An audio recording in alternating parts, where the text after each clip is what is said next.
আর কোনোদিন আমরা যদি চাই এই লাশের চেহারা দেখতে, কোনোদিন কেউ পারবে না। এজন্য আপনাদেরকে বলে যাই, আমাদের দাদা ছিল, আজকে আমাদের দাদা দুনিয়াতে নাই। আমাদের নানা ছিল, আজকে দুনিয়াতে আমার নানা নাই। অনেকের বাবা দুনিয়ার জমিনে ছিল, আজকে আমাদের বাবা অনেকের হারায় গেছে। এজন্য আপনাদেরকে আমি এই জানাজা থেকে একটা মেসেজ দিয়ে যেতে চাই।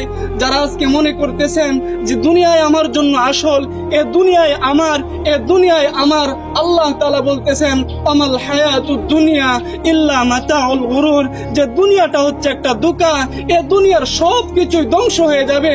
আমাল হায়াতুদ দুনিয়া ইল্লা মাতাউল গুরুর, যে দুনিয়াটা ধোঁকা। আজকে তোমার স্ত্রী, সন্তান, আত্মীয় স্বজন এরা সবাই ধোঁকা। এজন্য মুহতারাম হাজরিন, দুনিয়ার মুখ থেকে আজকে আমরা আমাদের চেহারা, আমাদের দিল, আমাদের কলব আজকে আমরা আল্লাহর দিকে ফিরাইয়া দেই। যে জিন্দেগিতে যত গুনাহ করছি, আজকে এই জানাজা থেকে আমরা প্রতিজ্ঞা করতে চাই আর গুনাহ করব না। যেই কবরে আমাকে যেতে হবে, সেই কবরে আমাকে একা থাকতে হবে, আর গুনাহ করব না। এই প্রতিজ্ঞা করে যদি আমরা এই জানাজা থেকে যেতে পারি, ইনশাআল্লাহ এই জানাজা আমাদের জন্য সফলতা বয়ে আনবে। সুবহানাল্লাহ।